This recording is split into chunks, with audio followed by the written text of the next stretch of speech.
Hello students, स्वागत है आपका अपने चैनल जतिन सर लाइव में। मेरा नाम है जतिन सिंह और स्टूडेंट्स आज हम जो आपका ये सब्जेक्ट अकाउंटेंसी है उसका बहुत ही इंपॉर्टेंट चैप्टर पढ़ने जा रहे हैं जो है आपका बेसिक अकाउंटिंग टर्म्स।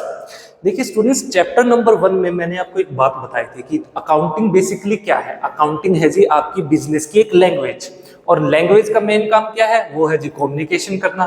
तो ठीक स्टूडेंट्स, जैसे मैं आपके साथ अभी इंग्लिश में कभी हिंदी में आपके साथ कम्युनिकेट कर रहा हूँ, बातचीत कर रहा हूँ, वैसे ही हमारी अकाउंटिंग में जब एक बिजनेसमैन किसी दूसरे बिजनेसमैन के साथ जब कम्युनिकेट करेगा तो वो इंग्लिश या हिंदी में नहीं करेगा, वो अकाउंटिंग की लैंग्वेज में कम्युनिकेट करेगा। अकाउंटिंग के वर्ड्स को, अकाउंटिंग के अल्फाबेट्स को, अकाउंटिंग की ग्रामर को उसको पता होना चाहिए जब वो क्या करे, कम्युनिकेट करें।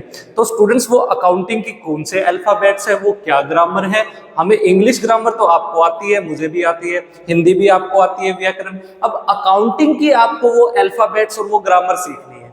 तो आज का जो बेसिकली ये जो चैप्टर है ये बेसिकली आपको बताता है कि वो आपके अल्फाबेट्स, जैसे आप इंग्लिश के ABCD है, हमारे वो अकाउंटिंग की वो अल्फाबेट्स या फिर टर्म्स कहिए वो कौन सी हैं। चलिए समझते हैं वन बाय वन।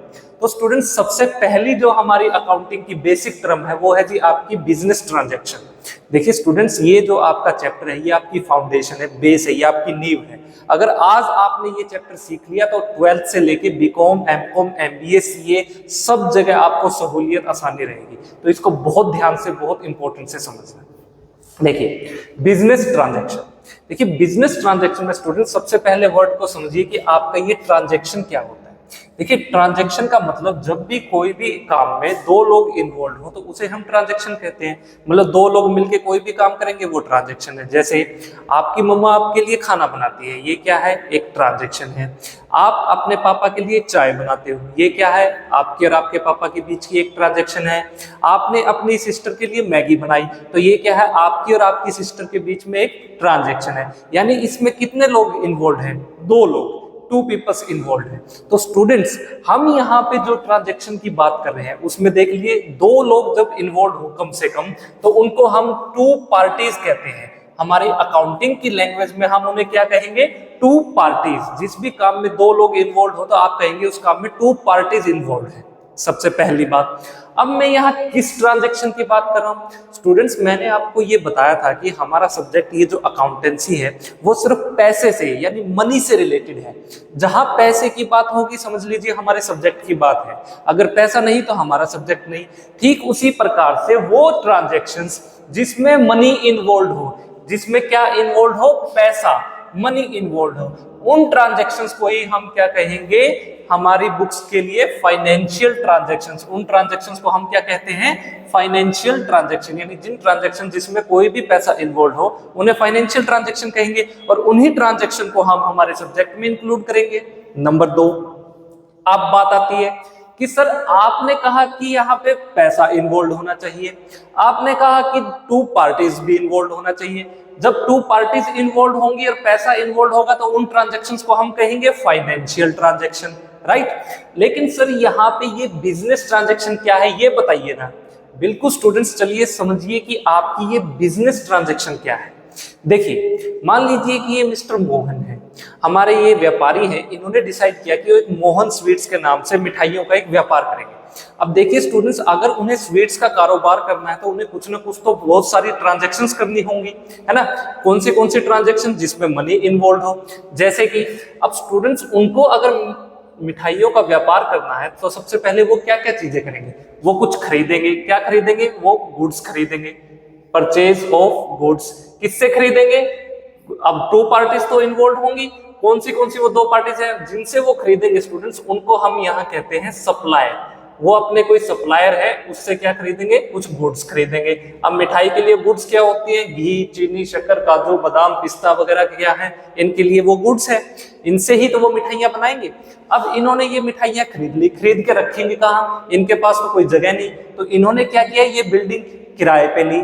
अगर ये बिल्डिंग किराए पे लेंगे तो इसका रेंट भी देना होगा, तो उन्होंने क्या किया, इसका रेंट पे किया। ये हुई इनकी सेकंड ट्रांजैक्शन। अब रेंट पे कर दिया, मिठाइयों का सामान आ गया, मिठाइयां बनाने के लिए अब उन्हें कुछ ना कुछ तो हलवाई लगेंगे, यानी उन्हें 2-3 एम्प्लॉइज को तो रखना होगा जो मिठाइयां बनाएंगे। अब एम्प्लॉइज आएंगे तो उनकी क्या देंगे, वो सैलरी देंगे। तो यहाँ पे ये इनकी थर्ड ट्रांजैक्शन हुई जिसमें इन्होंने क्या की, सैलरी पे की। तो स्टूडेंट्स अब सैलरी दे दी, बिल्डिंग रेंट पे ले ली, सामान आ गया। अब क्या करना है, अब मिठाइयाँ बनेंगी। मिठाइयाँ बनेंगी तो मिठाइयाँ बेचनी भी तो है। बेचने के लिए स्टूडेंट्स लोगों को पहले पता होना चाहिए कि इन्होंने कोई मिठाई की दुकान की है, तो वो क्या करेंगे, कुछ एडवर्टाइजमेंट्स करेंगे। तो यहाँ पे उनके कुछ खर्चे हुए जिसके थ्रू वो अपनी एड वेड करेंगे, लोगों को पता चलेगा कि यहाँ पे क्या है, मिस्टर मोहन की एक मिठाई की दुकान है जो कि लड्डू बेचते हैं, बर्फियां बेचते हैं, रसगुल्ले बेचते हैं। ठीक है, अब एडवर्टाइजमेंट करने के बाद कस्टमर्स इनके पास आने शुरू हुए। कस्टमर्स आएंगे तो ये अपने कस्टमर्स को क्या करेंगे, जितनी भी इनकी मिठाइयां हैं उनको बेचेंगे, यानी ये क्या करेंगे, सेल ऑफ गुड्स। अपने कस्टमर्स को इन्होंने क्या की, मिठाइयां बेच दी। देखिए हर चीज में दो पार्टीज इन्वॉल्व है। मिठाइयां किनको बेचेंगे, ये बेचेंगे जी अपने कस्टमर्स को। अब एडवर्टाइजमेंट करवानी है तो अपने एड के पैसे किसको देंगे, एक एड कंपनी को, कोई ना कोई तो कंपनी होगी जिसको वो अपने पैसे देंगे। ठीक है, सैलरी किसको पे करेंगे, सैलरी ये अपने एम्प्लॉइज को पे करेंगे। तो यहाँ दूसरी पार्टी कौन सी है, एम्प्लॉइज। यहाँ पे रेंट पे करना है, रेंट किसको पे करेंगे, अपने लैंडलॉर्ड को पे करेंगे। तो सेकंड पार्टी है आपकी लैंडलॉर्ड, यानी कम से कम दो लोग तो इन्वॉल्व है हर एक ट्रांजेक्शन में। अब स्टूडेंट्स ये जितनी भी ट्रांजेक्शन है ना, ये सब उन्होंने अपने बिजनेस से रिलेटेड की है। इन ट्रांजैक्शन के लिए सबसे पहले जितना भी इन्होंने पैसा दिया है या खर्चा किया है, या इन्होंने जितना भी पैसा अपने कस्टमर से कमाया है मिठाइयों को बेच के, वो सब किससे रिलेटेड है, बिजनेस से रिलेटेड है। तो ये सभी की सभी ट्रांजैक्शंस क्या कहलाएंगी, आपकी बिजनेस ट्रांजैक्शन। सभी ट्रांजैक्शन क्या कहलाएंगी, बिजनेस ट्रांजैक्शन। क्यों, सब में देखिए दो पार्टीज इन्वॉल्व है, यस, सब में टू पार्टीज इन्वॉल्व है। सब में फाइनेंशियल ट्रांजैक्शन, मनी इन्वॉल्व है, यस, सब में पैसा इन्वॉल्व है। तीसरी बात, सब मनी की टर्म्स में एक्सप्रेस्ड होनी चाहिए, यानी हर किसी में पैसा इन्वॉल्व होना चाहिए। हाँ, हर ट्रांजैक्शन में पैसा इन्वॉल्व है, कहीं पैसा खर्च किया है, कहीं से पैसा हमने कमाया भी है। तो पैसा गया है, पैसा आया है, तो सब ये क्या है, आपकी फाइनेंशियल ट्रांजैक्शन है, और सब हमने बिजनेस के लिए की है। तो सारी की सारी ट्रांजैक्शन स्टूडेंट्स क्या है, आपकी बिजनेस ट्रांजैक्शंस। समझ में आया? अब देखिए, अब स्टूडेंट्स मान लीजिए कि ये हमारे मिस्टर मोहन क्या करें, अब तक ये सारी तो इन्होंने अपने बिजनेस से रिलेटेड की है। ये एक ट्रांजैक्शन करते हैं, मान लीजिए कि इन्होंने क्या किया, परचेज किया, एक नई ट्रांजैक्शन और करी। स्टूडेंट्स अब की बार ये परचेज करते हैं कोई फर्नीचर। इन्होंने फर्नीचर डिसाइड किया कि यार मेरे ऑफिस में, मेरे अपनी शॉप में, मेरी बिल्डिंग में जब कस्टमर्स आते हैं तो उनके बैठने के लिए कोई चेयर टेबल वगैरह तो होनी चाहिए। तो इन्होंने कोई फर्नीचर खरीदा किसी अपने एक सप्लायर से, ठीक है, डिस्ट्रीब्यूटर से। फर्नीचर मान लीजिए खरीदते हैं ये 50,000 रुपए का, 50,000 रुपीज का। तो बताइए ये कौन सी ट्रांजेक्शन है, ये बिजनेस ट्रांजेक्शन है या नहीं है? बिल्कुल है, क्योंकि यहाँ पे इन्होंने फर्नीचर किसके लिए खरीदा, अपने बिजनेस से रिलेटेड। तो इन्होंने अपने मान लीजिए कि ऑफिस के लिए क्या खरीदा है, फर्नीचर खरीदा। अब इंपॉर्टेंट बात, अगर स्टूडेंट्स ये अब की बार मान लीजिए कि डिसाइड करते हैं कि मैं कार खरीदूंगा, कार किसके लिए खरीदूंगा, अपनी वाइफ के लिए। स्टूडेंट्स इन्होंने अपनी वाइफ के लिए कार खरीदी है, और कार कितने रुपए की है, यहाँ है जी वो रुपीस 8 लाख रुपीस की, 8 लाख रुपए की स्टूडेंट्स इन्होंने कार खरीदी। तो बताइए स्टूडेंट्स ये बिजनेस ट्रांजैक्शन कहलाएगी या नहीं कहलाएगी? देखिए दो पार्टीज इन्वॉल्व है, कार इन्होंने खरीदी किसी न किसी अपनी एजेंसी से, ठीक है, तो उस एजेंसी के बीच में यहाँ टू पार्टीज तो इन्वॉल्व है। इसमें पैसा इन्वॉल्व है या नहीं है, पैसा भी इन्वॉल्व है। लेकिन क्या ये फाइनेंशियल ट्रांजैक्शन जिसमें पैसा इन्वॉल्व है, ये आपकी बिजनेस ट्रांजैक्शन कहलाएगी? नहीं कहलाएगी, क्योंकि ये तो इनकी पर्सनल ट्रांजैक्शन है ना, इसका बिजनेस से क्या रिलेटेड? यार इन्होंने वाइफ के लिए कार खरीदी, वाइफ को गिफ्ट कर दी, इसका बिजनेस को क्या फायदा हुआ? बिजनेस से तो रिलेटेड नहीं है। तो स्टूडेंट्स ये जो 8 लाख रुपए की ट्रांजैक्शन है, इसको हम हमारी बुक्स में रिकॉर्ड नहीं करेंगे। इस ट्रांजैक्शन को हम हमारी बुक्स में रिकॉर्ड नहीं करेंगे। हम हमारी जो अकाउंट की बुक्स है उनमें सिर्फ उन्हीं ट्रांजैक्शन को रिकॉर्ड करेंगे जो कि आपके बिजनेस से रिलेटेड है। किससे रिलेटेड? आपके बिजनेस से रिलेटेड है। तो ये जितनी भी ट्रांजैक्शन है, ये जितनी भी ट्रांजैक्शन स्टूडेंट्स, ये सभी की सभी आपके बिजनेस से रिलेटेड है, और सिर्फ इन्हीं ट्रांजैक्शन को आपको अपनी बुक्स में रिकॉर्ड करना है। अगर मान लीजिए स्टूडेंट्स कभी कभी हमारे बिजनेस में क्या होता है, कुछ ऐसी इवेंट्स भी हो जाते हैं। इवेंट्स, देखिए नई टर्म आई, सबसे सेकंड टर्म समझिए कि इवेंट्स क्या होते हैं। देखिए यहां इस सब्जेक्ट की, इस चैप्टर की खासियत ये है कि जैसे जैसे मैं कोई टर्म समझाऊंगा उसी में से एक नेक्स्ट टर्म आपके समझने के लिए हाजिर हो जाएगी। तो चलिए, सेकंड टर्म मैंने क्या वर्ड बोला, इवेंट्स। देखिए सबसे पहली बात तो इवेंट्स क्या होते हैं। इवेंट्स का मतलब होता है स्टूडेंट्स, ये क्या है, ये कॉन्सिक्वेंसेस है आपकी ट्रांजैक्शंस के। इवेंट्स का मतलब क्या है, it is a consequences of business transactions. ठीक है, देखिए क्या कहना चाहता है, इसका क्या मतलब है स्टूडेंट्स। कई बार हमारे बिजनेस में कुछ ऐसी घटनाएं भी होती हैं, कुछ ऐसी इवेंट्स भी होती हैं जिनका हमारे बिजनेस पे सीधा असर पड़ता है। कुछ को तो हम मनी में यानी पैसे की टर्म्स में क्या कर सकते हैं, मेजर कर सकते हैं, एक्सप्रेस कर सकते हैं, लेकिन कुछ को हम मनी की टर्म्स में माप नहीं सकते कि कितना हमें नुकसान हो गया, कितना हमें फायदा हो गया। समझिए कैसे। देखिए मान लीजिए कि स्टूडेंट्स हमने यहाँ पे कोई फर्नीचर खरीदा था 50,000 रुपए का, और हमारे बिजनेस में क्या लग गई, आग लग गई। अब आग लग गई तो इसका मतलब ये घटना है, घटना मतलब इवेंट हुआ। इस इवेंट की वजह से हमें स्टूडेंट्स क्या हुआ, पूरा का पूरा फर्नीचर जल गया। तो आपको क्या हुआ स्टूडेंट्स, यहाँ पे लॉस ऑफ फायर। जब आप बिजनेस में आग लगी है, फर्नीचर जला है, तो मुझे बताइए कितने रुपए का फर्नीचर जला। फर्नीचर आपने 50,000 रुपया खरीदा था, सारा जल गया। मतलब यहाँ आपको पता है एक्यूरेटली इस इवेंट से हमें कितना लॉस हुआ। हमें लॉस हुआ है जी यहाँ पे 50,000 रुपीज की, 50,000 रुपए का हमें क्या हुआ, यहाँ नुकसान हुआ। तो स्टूडेंट्स ये जो 50,000 रुपए की ये जो इवेंट, ये जो नुकसान वाली घटना आग लगने की वजह से हमारे बिजनेस में हुई है, इसको तो हम क्या करेंगे, हमारी बुक्स के अंदर रिकॉर्ड करेंगे, इसको तो हम लिख देंगे। लेकिन कुछ ऐसी घटनाएं ऐसी भी होती हैं जिनको हम एक्यूरेटली मनी की टर्म्स में मेजर नहीं कर सकते। जैसे कौन सी वो इवेंट्स है। फॉर एग्जाम्पल, आपके बिजनेस में मान लीजिए ये जो एम्प्लॉइज हैं जिनको आपने सैलरी यहाँ पे दी है, ये क्या कर दे, स्ट्राइक कर दे, स्ट्राइक कर दे। तो स्ट्राइक की वजह से स्टूडेंट्स ये काम ही ना करें, 1 महीना तक ये क्या करें, मिठाई ही ना बनाए। तो अब स्टूडेंट्स मिठाई बनेगी नहीं तो बिकेगी कैसे। अगर मिठाई बनी नहीं, खर्चा हमारा हो रहा है, रेंट हम दे रहे हैं, ऐड के हमने खर्चे वैसे ही कर दिए, बिजली पानी का खर्चा हमारा फिर से वैसे का वैसा चल रहा है, मतलब हमारे खर्चे तो हो रहे हैं, कमाई कुछ हो नहीं रही है। तो अब एक्यूरेटली हमारा एग्जैक्टली कितना हमें लॉस हुआ ये कैसे पता चलेगा। ये एक्यूरेटली तो मापना मुश्किल है, इसको मेजर करना तो मुश्किल है। जब ऐसी कुछ सिचुएशंस हैं, ऐसे कुछ इवेंट्स हैं जिनका हमारे बिजनेस पे असर तो पड़ता है, लेकिन हम एक्यूरेटली मनी की टर्म्स में उसको मेजर नहीं कर सकते कि एक्यूरेटली हमारा कितना हो, एग्जैक्टली कितना हमारा वो खर्चा हुआ है, कितना नुकसान हुआ है, हमें कितना फायदा हुआ है। तो उन इवेंट्स को स्टूडेंट्स अपनी बुक्स में रिकॉर्ड नहीं करना, उन इवेंट्स को अपनी बुक्स में रिकॉर्ड नहीं करना। तो आप इस स्ट्राइक से जो भी आपको लॉस हुआ, इस इवेंट को आप अपनी बुक्स में रिकॉर्ड नहीं करेंगे। या फिर क्या हो, अभी कोविड-19 में कुछ साल पहले सरकार ने क्या किया था, लॉकडाउन लगा दिया था। लॉकडाउन की वजह से स्टूडेंट्स हमारे जितने भी हमारे बिजनेसेस थे वो सब क्या हो गए, बंद हो गए। अब बिजनेस बंद होने की वजह से उन्हें कितना नुकसान हुआ उस टाइम पे ये मेजर करना बिल्कुल मुश्किल है। हम एक्यूरेटली एग्जैक्टली नहीं बता सकते कि एक्चुअली हमें कितना लॉस हुआ। तो लॉकडाउन की वजह से, स्ट्राइक की वजह से, ये जो भी इवेंट्स है स्टूडेंट्स जिनको हम मनी की टर्म्स में मेजर नहीं कर सकते, एक्यूरेटली नहीं बता सकते कि हमें कितना लॉस हुआ है, उन्हें भी हम हमारी बुक्स में रिकॉर्ड नहीं करेंगे। तो इन इवेंट्स को भी आपको अपनी बुक्स में रिकॉर्ड नहीं करना। ये थी आपकी सेकंड बेसिक अकाउंटिंग टर्म जिसको हम कहते हैं इवेंट्स। तो स्टूडेंट्स आपने बिजनेस ट्रांजैक्शन को समझा, आपने इवेंट्स को समझा। अब दोनों का मतलब बिल्कुल सेम है। अगर ट्रांजैक्शन और इवेंट्स जिनको आप मनी की टर्म्स में मेजर कर दें, उन्हीं को आप बुक्स में रिकॉर्ड करेंगे। और सबसे इंपॉर्टेंट बात, ये जो ट्रांजैक्शंस और ये जो इवेंट्स हो रही हैं, इनका स्टूडेंट्स आपके जो बिजनेस की जो फाइनेंशियल पोजीशन है, यानी आपकी जो फाइनेंशियल सेहत है, उसके ऊपर सीधा सीधा असर पड़ता है। कैसे? आपने स्टूडेंट्स फर्नीचर खरीदा, बिजनेस में क्या फर्नीचर बढ़ गया है ना, एसेट बढ़ गए। अब स्टूडेंट्स आग लगी, आग लगने की वजह से फर्नीचर जल गया, आपको लॉस हो गया। तो आपकी फाइनेंशियल पोजीशन जैसे जैसे आप ट्रांजैक्शन कर रहे हैं वैसे वैसे आपकी फाइनेंशियल पोजीशन भी तो चेंज हो रही है ना।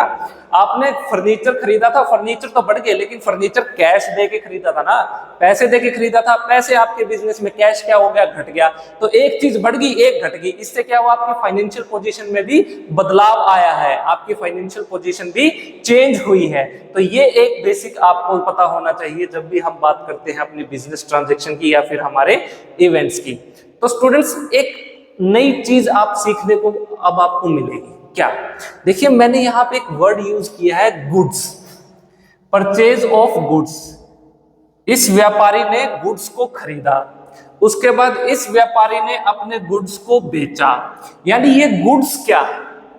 बहुत इंपॉर्टेंट टॉपिक है स्टूडेंट्स। लगभग 50% ट्रांजैक्शंस आप जब प्रैक्टिकल हमारे जो ये चैप्टर समझेंगे इस सब्जेक्ट के, तो वो गुड्स से रिलेटेड ही होगी। तो आपको अब मैं जो ये गुड्स समझाने वाला हूं बहुत ध्यान से समझना कि आपकी जो ये थर्ड बेसिक अकाउंटिंग टर्म जो मैं आपको अभी गुड्स समझाऊंगा वो क्या है। चलिए पहले आप इसको नोट डाउन कीजिए स्टूडेंट्स। अब जो आपकी नेक्स्ट अकाउंटिंग टर्म है वो है जी आपकी गुड्स। देखिए गुड्स क्या होता है स्टूडेंट्स? कोई भी ऐसी चीज जिसको एक व्यापारी खरीदता है ताकि वो क्या करे, उसको बेच सके, उसको हम कहते हैं गुड्स। चलिए इसको एक एग्जांपल से समझते हैं। मान लीजिए कि हमारे ये व्यापारी है मिस्टर मोहन, इन्होंने क्या डिसाइड किया कि मिठाई का बिजनेस करेंगे। मिठाई का बिजनेस करना है तो पहले मिठाइयाँ बनानी है, यानी उनको मिठाइयाँ बनाने के लिए, स्वीट्स को बनाने के लिए कुछ ना कुछ सामान खरीदना होगा। तो ये वो सप्लायर है जो कि मिठाई बनाने का सामान बेचते हैं। तो स्टूडेंट्स इन्होंने क्या किया, मिस्टर मोहन ने इनसे मिठाई बनाने का सामान खरीदा। तो ये जितना भी स्टूडेंट्स इन्होंने सामान खरीदा है जिससे ये मिठाइयाँ बनाएंगे उसको हम कहेंगे जी परचेज ऑफ गुड्स। इन्होंने घी खरीदा, चीनी खरीदी, काजू खरीदा, बादाम खरीदा, यानी इन्होंने ये सारे आइटम्स, ये सारी गुड्स इनसे खरीद ली। अब ये सारी चीजों से इन्होंने स्टूडेंट्स क्या बनाई, मिठाइयाँ बनाई। मिठाइयाँ बनाने के बाद क्या करेंगे, इन मिठाइयों को बेचना भी तो है, यानी जिन चीजों को हम खरीदे और फिर उनको बेच दे उनको हम क्या कहते हैं, गुड्स। तो स्टूडेंट्स इन्होंने मिठाइयाँ बनाने का सामान खरीदा, उससे इन्होंने मिठाइयाँ बनाई। अब इन्होंने मान लीजिए कि अपनी ये मिठाइयाँ अपने इन कस्टमर्स को बेच दी। इन्होंने इनसे लड्डू बनाए, जलेबी बनाई, रसगुल्ले बनाए, गुलाब जामुन बनाए और वो सारे के सारे अपने कस्टमर्स को क्या किया, बेच दिया। तो इसको हम कहेंगे स्टूडेंट्स सेल ऑफ गुड्स। इसको हम क्या कहेंगे, सेल ऑफ गुड्स। यानी गुड्स का मतलब क्या है, वो ऐसी चीजें, वो वस्तुएं, वो आर्टिकल्स, वो कॉमोडिटीज, वो फिजिकल आइटम्स जिनको आप टच कर सकते हो, जिनको आप छू सकते हो, उनको आप क्या करते हो, खरीदते हो। किस लिए खरीदते हो, ताकि आप क्या करो, या तो आप उनको डायरेक्टली बेच दो, या तो आप उनको क्या करो स्टूडेंट्स, खरीद के डायरेक्टली बेच दो, या फिर आप उनसे कोई ऐसी चीज बनाओ, आप उनसे कोई ऐसी चीज प्रोड्यूस करो जैसे कि हमारे मिस्टर मोहन ने क्या बनाई, मिठाइयां बनाई, और फिर क्या करो स्टूडेंट्स, उनको बेच दो, उनको क्या कर दो, बेच दो। तो यहाँ उन्होंने ये मिठाइयां बनाई, उसके बाद इन स्वीट्स को उन्होंने अपने इन कस्टमर्स को क्या किया, बेच दिया। तो इन चीजों को, इन वस्तुओं को, इन आर्टिकल्स को, इन कॉमोडिटीज को, ये जो आपके फिजिकल आइटम्स है, इन सब को हम क्या कहते हैं स्टूडेंट्स, इन्हीं को हम गुड्स कहते हैं। यानी गुड्स का मतलब जिस चीज का आप व्यापार कर रहे हो, उससे रिलेटेड आप कोई चीज खरीद रहे हो, खरीद के या तो आप डायरेक्टली उनको बेच रहे हो, या फिर आप उनको खरीद के कुछ ऐसा बना रहे हो उससे कि जिससे आपका एक प्रोडक्ट तैयार हो जाए, फिर आप उस प्रोडक्ट को बेच रहे हो, तो उसको हम कहते हैं गुड्स। एक बात बहुत ध्यान रखना, अगर स्टूडेंट्स ये सप्लायर है, मान लीजिए कि ये मिस्टर मोहन, हमारे जो मोहन स्वीट्स वाले हैं, ये इनसे क्या खरीद ले, इस बार फर्नीचर खरीद ले। ये इनसे फर्नीचर खरीदते हैं ताकि ऑफिस के लिए अपने चेयर, टेबल, कुर्सियां वगैरह इनसे अरेंज करते हैं। तो अब एक बात बताइए, ये जो फर्नीचर है स्टूडेंट्स, ये गुड्स कहलाएगा या नहीं कहलाएगा? नहीं, ये गुड्स नहीं कहलाएगा, क्योंकि स्टूडेंट्स इन्होंने ये फर्नीचर खरीदा इसलिए नहीं है कि ये इसको बेच सके। इनका मेन बिजनेस का क्या है, इनका मेन बिजनेस तो मिठाइयाँ बेचने का। अगर ये मिठाइयाँ बेचने के लिए मिठाइयों से रिलेटेड, बनाने से रिलेटेड कोई सामान खरीदते हैं, फिर उसको बेचते हैं मिठाइयाँ बना के, तो उसको कहेंगे हम गुड्स कहेंगे। लेकिन उसके अलावा अगर ये इन्होंने ये फर्नीचर खरीदा, या फिर ये क्या खरीद ले, ये जो इनके पास ये बिल्डिंग है, ये अपनी एक बिल्डिंग खरीद ले, या फिर ये कोई मशीन खरीद ले, या फिर ये कोई लैंड खरीद ले, तो ये सारी चीजें क्या है, ये सारी चीजें स्टूडेंट्स गुड्स नहीं है। ये सारी चीजें बेचने का व्यापार नहीं करते, ये तो इन्होंने अपने बिजनेस से रिलेटेड चीजें खरीदी है ना। इन्होंने फर्नीचर इसलिए खरीदा ताकि ऑफिस में ये बैठ सके, कस्टमर आके बैठे, बिल्डिंग इसलिए खरीदी जिसमें ये व्यापार कर सके, मशीन इसलिए खरीदी जिससे मिठाइयां बना सके, है ना। ये इन्होंने बेचने के लिए तो नहीं खरीदी, ये इसका व्यापार थोड़ी करते हैं, ये फर्नीचर के व्यापारी थोड़ी है। ये रियल एस्टेट बिल्डिंग खरीद रहे, रियल एस्टेट के व्यापारी थोड़ी है। ये मशीनरी बेच रहे, मशीन का कारोबार थोड़ी करते हैं। ये लैंड खरीद रहे, ये कोई प्रॉपर्टी डीलर थोड़ी है ना, जिसको खरीद के आगे बेच दे। ये तो व्यापारी मिठाई के हैं, सिर्फ स्वीट्स को खरीदते हैं और स्वीट्स को ही बेचते हैं, ठीक है। या स्वीट्स से रिलेटेड कोई सामान खरीदते हैं और फिर उससे उनसे स्वीट्स बनाते हैं और फिर उनको बेचते हैं। तो इन सारी चीजों को तो स्टूडेंट्स हम क्या कहेंगे, इनको हम कहेंगे गुड्स, ठीक है, जिसके ये व्यापारी हैं। और ये जो सारी चीजें जो भी इन्होंने मिठाई के अलावा जो खरीदी है स्टूडेंट्स, इनको हम कहेंगे एसेट्स।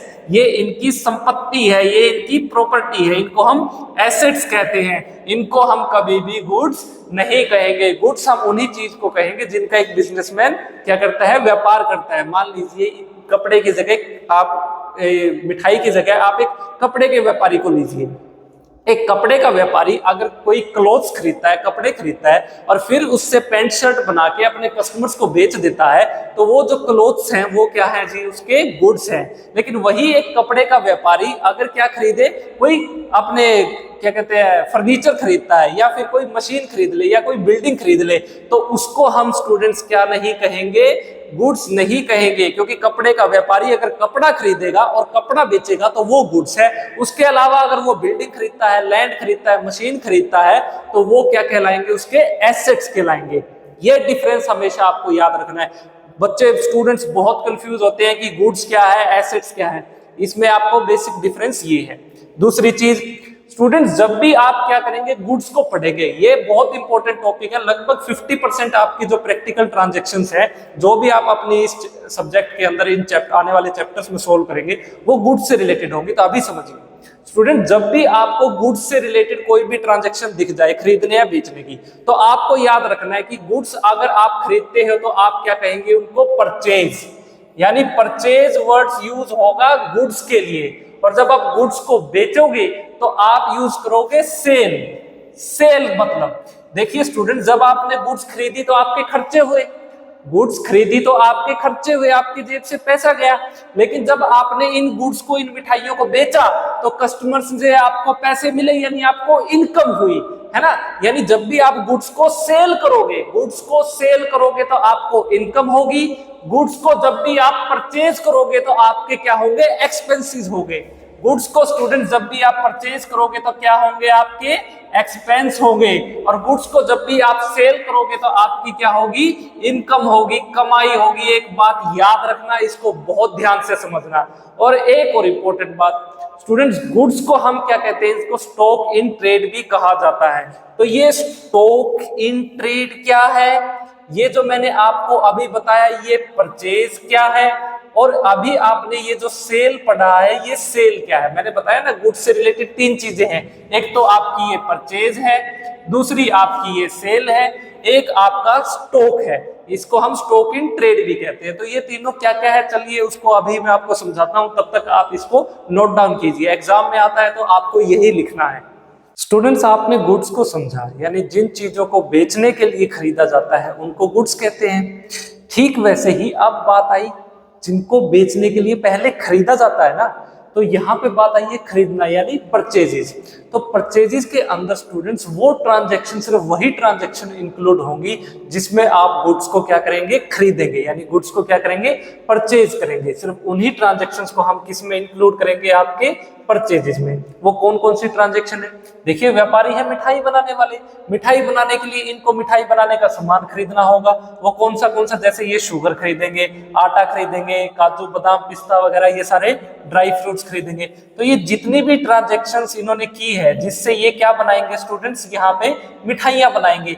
इन्हीं चीजों से तो ये मिठाई बनेगी। तो इन सभी को हम क्या कहेंगे, परचेजेस कहेंगे। इन सभी को क्या कहेंगे, परचेजेस कहेंगे, क्योंकि ये सारी क्या है, गुड्स है। जिन चीजों को स्टूडेंट्स ये बना के आगे बेचने की इच्छा रखते हैं, इन्हीं को तो आगे क्या करना है, इन्हें सेल करना है अपने इन कस्टमर्स को। तो उससे पहले उन्हें इन्हें बनाना होगा, तो उनको बनाने के लिए पहले इनको खरीदना होगा। तो यहाँ इन्होंने ये सारी चीजें खरीद ली, तो इनको, इन चीजों को, इनको हम कहेंगे गुड्स। और जिनको इन्होंने खरीदा है उनको हम कहेंगे जी परचेज ऑफ गुड्स, जिन आइटम्स को इन्होंने खरीदा है। तो अब ये जितनी भी ट्रांजैक्शंस स्टूडेंट्स इन्होंने की है गुड्स को खरीदने की, जितने भी स्टूडेंट्स इन्होंने ये ट्रांजैक्शंस की हैं गुड्स को खरीदने की, उनको आप कहाँ पे रिकॉर्ड करोगे, कहाँ पे लिखोगे? तो स्टूडेंट्स उन सभी ट्रांजैक्शंस को आप गुड्स से रिलेटेड, याद रखना, आप गुड्स से रिलेटेड जितने भी ट्रांजैक्शंस है स्टूडेंट्स उनको रिकॉर्ड करोगे परचेजेस अकाउंट में। गुड्स से रिलेटेड जब भी आप गुड्स को खरीदोगे तो जितनी भी ट्रांजैक्शंस उनसे रिलेटेड होगी उसके लिए जो अकाउंट बनाओगे आप, वो होगा जी आपका परचेजेस अकाउंट। अगर आप गुड्स के अलावा, ये व्यापारी मिठाई बनाने के अलावा, इस मिठाई बनाने के सामान के अलावा ये फर्नीचर खरीद ले तो इसको हम कहाँ लिखेंगे? उसके लिए आप गुड्स परचेजेस अकाउंट नहीं बनाओगे जब ये फर्नीचर परचेज करेंगे, क्योंकि ये फर्नीचर के व्यापारी नहीं है, मिठाई के व्यापारी है, तो ये फर्नीचर अकाउंट बनाएंगे, ठीक है। लेकिन जब ये गुड्स से रिलेटेड सामान खरीदेंगे या गुड्स खरीदेंगे तो ये कौन सा अकाउंट बनाएंगे?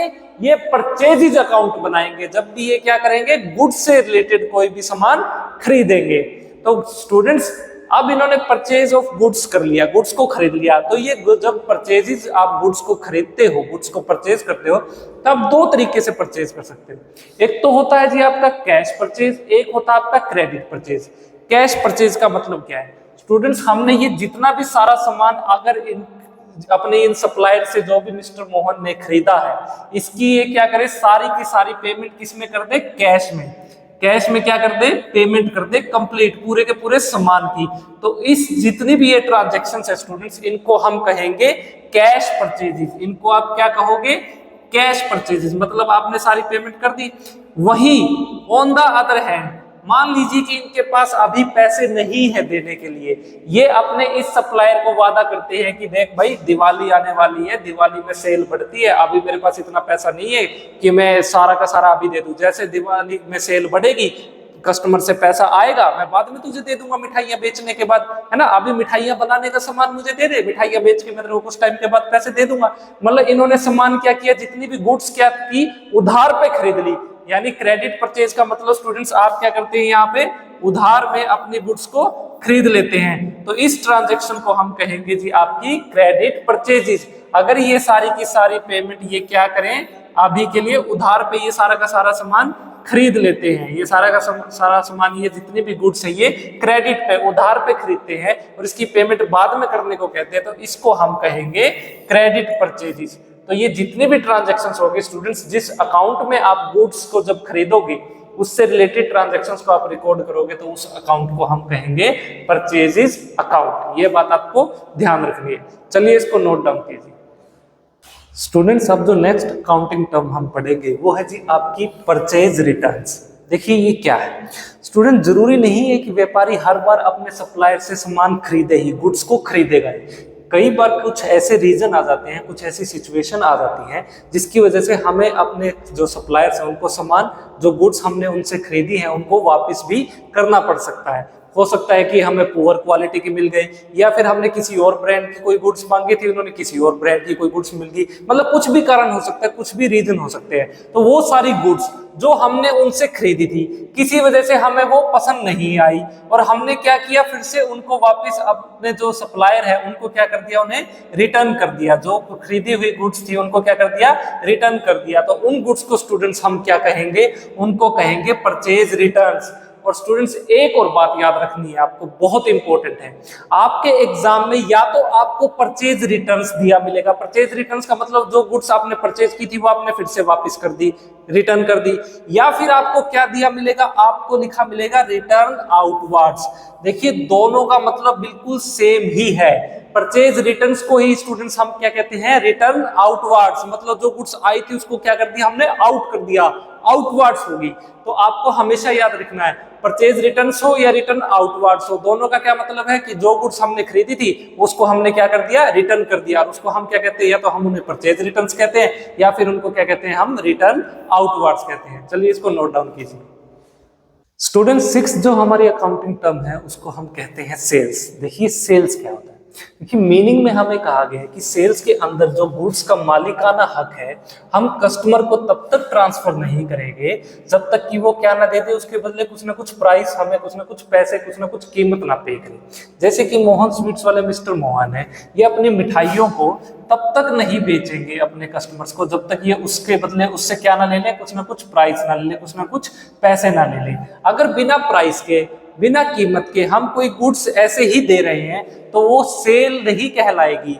वो क्या कहलाएगी? या तो आप उसको कह सकते हैं free sample, as a free sample आप उनको दे रहे हो अपने कस्टमर्स को, या फिर क्या कर रहे हो आप, चैरिटी कर रहे हो। लेकिन अगर आप उसके बदले पैसे ले रहे हो ना, गुड्स बेचने के बदले पैसे ले रहे हो, तो वो क्या कहलाएगी? वो कहलाएगी जी आपकी सेल्स। उसी को हम सेल्स कहते हैं।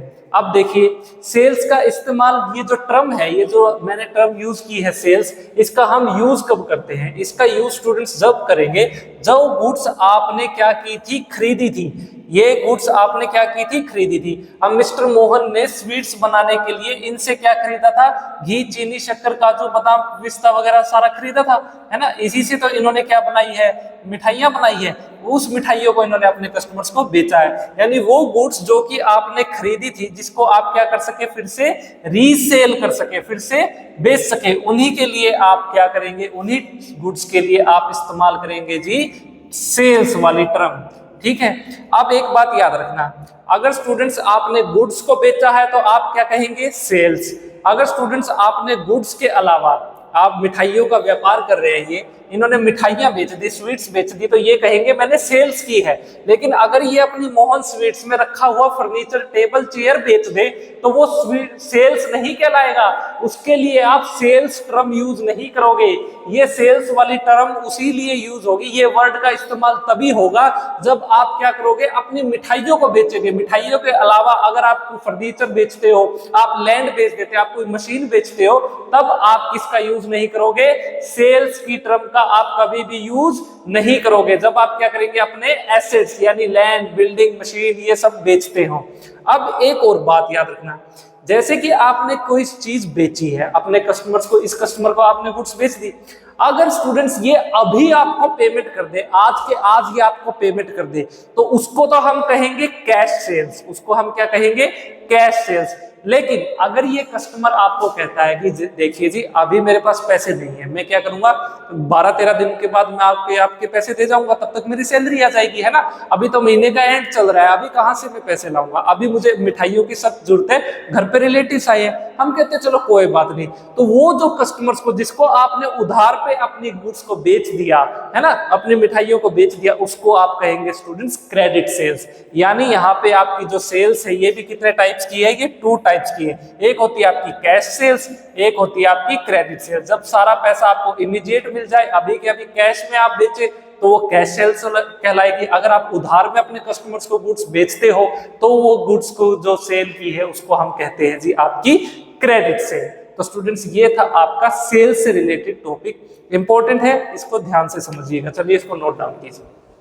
स्टूडेंट्स बहुत बार बिजनेस में एक ऐसी सिचुएशन भी आती है जब गुड्स हमने किसी कस्टमर को बेच दी, किसी कारणवश, किसी न किसी रीजन की वजह से वो कस्टमर हमें हमारे गुड्स को फिर से हमें वापस कर जाता है, तो उन गुड्स को हम कहते हैं जी सेल्स रिटर्न्स।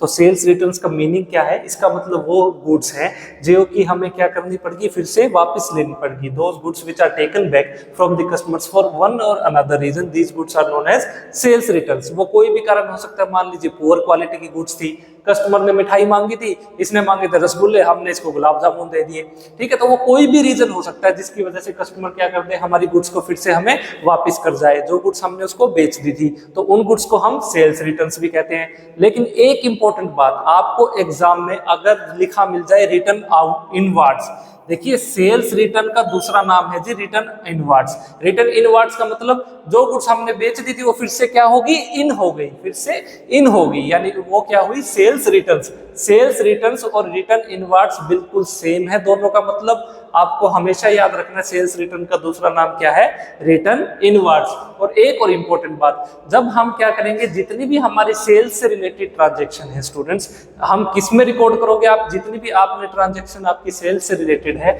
उनको आप सेल्स अकाउंट में रिकॉर्ड करोगे। तो आप इन सेल्स से रिलेटेड जो अकाउंट बनाओगे उसको हम आपकी गुड्स को बेचने से, यानी सेल्स अकाउंट में आप किन ट्रांजेक्शंस को लिखोगे, जिनको आपने, जिन गुड्स को आपने बेचा है। तो ये बात आपको ध्यान रखनी है। चलिए इनको नोट डाउन कीजिए।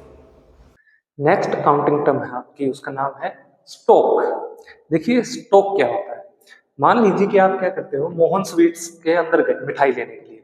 अब जैसे ही आप मोहन स्वीट्स का गेट खोलोगे, आपको वहां पे रखी हुई जितनी भी गुड्स हैं जो अभी तक नहीं बिकी, उनको हम क्या कहेंगे, उनको हम स्टॉक कहेंगे। यानी स्टॉक का मतलब क्या है, वो अनसोल्ड गुड्स जो कि आप किसी भी डेट, किसी भी तारीख पे जाके मोहन स्वीट्स के अंदर देखते हैं, या जो भी आपके बिजनेस के अंदर है जो अभी तक बिकी नहीं है, उन सारी गुड्स को हम क्या कहेंगे, उनको हम कहते हैं स्टॉक कहते हैं। और स्टॉक का एक दूसरा नाम भी है, उसका क्या नाम है, इन्वेंट्री। स्टॉक का दूसरा नाम क्या है, इन्वेंट्री। तो स्टॉक का आप एग्जाम में कैसे लिखेंगे, आप लिखेंगे वैल्यू ऑफ दोज गुड्स जो कि हमने क्या खरीदी है, या तो मोहन स्वीट्स वालों ने खरीदी हो ताकि इसको बेच सके, राइट। और फिर क्या हो, या फिर वो अभी तक जो उन्होंने खरीदी है ना फिर से बेचने के लिए, और अब वो तैयार भी होगी उनके पास, और वो अभी तक क्या हो, बिकी ना हो, है ना। Unsold goods at a particular date, किसी भी तारीख पे जो भी गुड्स आपके बिजनेस में अभी तक जो नहीं बिकी, उसको हम क्या कहते हैं, उसको कहते हैं स्टॉक। देखिए ये दो तरीके का हो सकता है अकॉर्डिंग टू डेट। अगर तारीख के हिसाब से बात करें तो स्टॉक को हम दो पार्ट्स में क्लासिफाई कर सकते हैं। अब पहली है आपकी ओपनिंग स्टॉक। एक होता है आपका ओपनिंग स्टॉक और एक होता है आपका closing stock. According to date, तारीख के हिसाब से, अगर हम टाइम पीरियड के हिसाब से अगर हम बात करें तो चलिए समझते हैं ये क्या होते हैं। तो ओपनिंग स्टॉक हम उसे कहेंगे जो भी आपने साल के शुरू में, है ना, मान लीजिए कि आपका साल शुरू होता है 1 जनवरी से, यानी 1 जनवरी को आपने जितनी भी गुड्स अपने बिजनेस के लिए क्या खरीदी हो और वो आपके बिजनेस में अभी भी है, तो उन गुड्स को हम क्या कहेंगे, ओपनिंग स्टॉक, और वो अभी तक बिकी नहीं है। तो ओपनिंग स्टॉक आप किन्हें कहेंगे, आप कहेंगे unsold goods at the beginning of the year. Unsold goods at the, साल के शुरू में जो भी आपकी गुड्स जो अभी तक नहीं बिकी है, उन सभी गुड्स को हम क्या कहेंगे, ओपनिंग स्टॉक। चलिए समझ में आ गया सर। अब क्लोजिंग स्टॉक किसे कहेंगे, वही बात, जब साल आपका 1 जनवरी से शुरू हुआ है तो साल आपका खत्म कब हो रहा है, आपका 31 दिसंबर को। अब 31 दिसंबर को मिस्टर मोहन स्वीट्स में जाके देखते हैं और उनको वहां पे जितनी भी गुड्स रखी मिली हैं वो सारी गुड्स क्या कहलाएंगी, वो क्लोजिंग स्टॉक कहलाएंगी। तो क्लोजिंग स्टॉक किन्हें कहते हैं, वो गुड्स जो कि अभी तक नहीं बिकी, है ना, और जो मिस्टर मोहन जब मोहन स्वीट्स के अंदर जाएंगे अपने गोडाउन में या अपने काउंटर पे जो गुड्स बन गई हैं, या जो गुड्स अभी तक जो उन्होंने स्टॉक खरीद के रखा हुआ है अभी तक नहीं बिका, या जो उन्होंने बना के तैयार कर रखा है, सेमी पार्शियली तैयार कर रखी है, वो सभी गुड्स साल के एंड में वो सभी गुड्स क्या कहलाएंगी, वो कहलाएंगे सर क्लोजिंग स्टॉक। तो चलिए ये था आपका स्टॉक। एक होता है ओपनिंग स्टॉक, एक होता है क्लोजिंग स्टॉक। मतलब जो गुड्स आपकी अभी तक नहीं बिकी, ठीक है, किसी भी डेट पे, उनको तो हम कहेंगे स्टॉक। और जो गुड्स आपकी नहीं बिकी साल के शुरू में, है ना, फर्स्ट डेट या बिगिनिंग ऑफ द ईयर, उसको हम कहेंगे ओपनिंग स्टॉक। और जो साल के एंड में जितनी गुड्स आपके पास बच गई जो कि अभी तक नहीं बिकी, उनको हम क्या कहते हैं, क्लोजिंग स्टॉक। तो ये था अकॉर्डिंग टू टाइम। अब मान लीजिए आपकी एक मैन्युफैक्चरिंग यूनिट है, आप कोई सामान बनाते हो, ठीक है, तो उसके हिसाब से स्टॉक फर्दर 3 पार्ट्स में क्लासिफाइड है। फर्दर कितने पार्ट्स में क्लासिफाइड है, 3 पार्ट्स में। तो स्टॉक के कितने टाइप्स हैं, फर्दर 3 मोर टाइप्स है। चलिए कौन से हैं समझते हैं। जो सबसे पहली आपकी जो टाइप है उसे हम कहते हैं स्टॉक ऑफ रॉ मटेरियल। क्या कहलाएंगे हम, stock of raw material. Raw material क्या होता है, कच्चा सामान। मान लीजिए आपको कोई सामान बनाना है तो उसके लिए आपको कुछ ना कुछ तो पहले खरीदना होगा ना, तो वो जो आइटम्स आप खरीदेंगे उन्हें हम रॉ मटेरियल कहेंगे। जैसे कि मान लीजिए मोहन स्वीट्स है, मोहन स्वीट्स वालों का क्या काम है, स्वीट्स बनाना, मिठाइयाँ बनाना। अब मिठाइयाँ अपने आप से तो बनेंगी नहीं, उन्हें पहले घी खरीदना होगा, शक्कर, चीनी, काजू, बादाम, पिस्ता, मैदा, है ना, ये सारी चीजें उनको खरीदनी होंगी, ये मिल्क खरीदना होगा। तो ये सारी की सारी चीजें क्या कहलाएंगी, उनकी वो रॉ मटेरियल कहलाएंगे। और वो जो रॉ मटेरियल, वो जो सारी चीजें जब वो अपने गोडाउन में ला के रख देंगे, अपनी शॉप के पीछे बैकयार्ड में ला के रख देंगे, तो उन सबको क्या कहेंगे हम, उनको कहेंगे हम stock of raw material, stock of raw material. चलिए आप ये मिठाई ले आए, अब ये क्या करेंगे, हम मिठाइयों से अब ये रॉ मटेरियल लिया है, रॉ मटेरियल से मिठाई बनाने की शुरुआत करेंगे, है ना। तो वो जब ये स्टार्ट करेंगे तो उसको हम क्या कहेंगे, stock of semi finished goods. Stock of semi finished goods मतलब क्या हुआ, जब ये क्या करें मिस्टर मोहन, इन्होंने जो रॉ मटेरियल घी चीनी शक्कर खरीदा ना, अब ये कढ़ाइया लेंगे, इनका एक हलवाई आएगा, एक बड़ा सा कढ़ाइया लेगा और उसके अंदर घी डालेगा, चीनी डालेगा, शक्कर डालेगा, है ना, और उसके अंदर और काजू बादाम पिस्ता जो भी इसको डालना है, और वो उसको बनाने की तैयारी शुरू करेगा, राइट। तो अभी वो मिठाई आपकी तैयार नहीं हुई है, अभी वो तैयार हो रही है, अभी वो प्रोसेस में है, अभी वो पार्शियली क्या है, रेडी हो रही है, फुल्ली आपकी अभी तक वो लड्डू बना नहीं है। तो वो जब आधी तैयार है ना आपकी, और आपकी वो जो प्रोसेस बनाने की चल रही है, तो उन गुड्स को उनको हम क्या कहेंगे, उनको हम कहेंगे stock of semi finished goods, उनको हम कहेंगे stock of semi finished goods. चलिए, अब मिठाइयां बनाने की तैयारी पूरी होगी, अब फाइनली क्या किया इन्होंने, अपनी लड्डू बर्फी जो भी था वो इन्होंने बना लिया। तो अब वो जो रेडी प्रोडक्ट है, जो फाइनल प्रोडक्ट है, वो लाके अपने काउंटर पे रखेंगे ना आगे बेचने के लिए, जो कि आप कस्टमर्स को जाते ही दिखाई देता है, उसको हम क्या कहते हैं, उसको हम कहते हैं स्टॉक ऑफ फिनिश्ड गुड्स। क्या कहेंगे हम उसे, उसे कहेंगे हम स्टॉक ऑफ फिनिश्ड गुड्स। चलिए, ये था पूरा आपका कंसेप्ट स्टॉक से रिलेटेड। अब आपसे क्वेश्चन में स्टॉक पूछे, इन्वेंट्री पूछे, आपसे purchase, purchase return, sales, sales return, goods, ये आपको आसानी से आप इसको एक्सप्लेन कर सकते हैं। ये बहुत इंपॉर्टेंट टर्म थी, ये बार बार यूज हो रही थी, आपको ये कंसेप्ट क्लियर होना बहुत जरूरी था कि परचेज क्या है, सेल्स क्या है, हम सेल्स किसे कहते हैं, हम परचेज किसे कहते हैं, राइट, या हम गुड्स किसे कहते हैं। गुड्स हम उन्हीं चीजों को कहते हैं जो कि बिजनेसमैन खरीदता है और मेनली वो उसी का बिजनेस करता है, उसी को हम क्या कहलाएंगे, गुड्स कहलाएगा। चलिए, ये था आपका पूरा कंसेप्ट। अब जो नेक्स्ट टॉपिक हम इसके बाद डिस्कस करेंगे वो होगा आपका कैपिटल। कैपिटल क्या होता है, चलिए इसको रब करते हैं, फिर उसे समझते हैं।